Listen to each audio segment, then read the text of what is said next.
is April 14th, 2018. It's about 4:30 in the afternoon.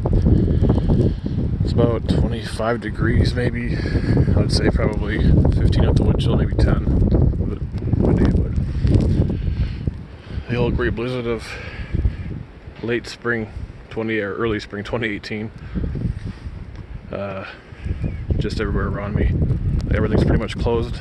Pizza places won't even deliver. I'm walking to Pizza Hut right now to order carry out. They're still open, thankfully. I would say it's probably snowed at least a foot, not more. The highways are all closed. Highway 23, Highway 19, 59. Everything out of town is just absolutely closed. There's barely any cars out here. I'm walking in the middle of the road. This is, let me see, what road would be technically? Part of Redwood, maybe? Right next to Bremer Bank, and someone's stuck over there. Need to actually get some help, so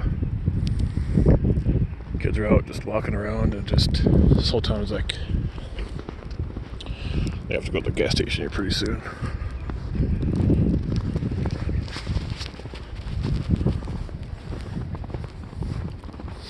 Yeah, if anybody doesn't have four-wheel drive, they're gonna get stuck.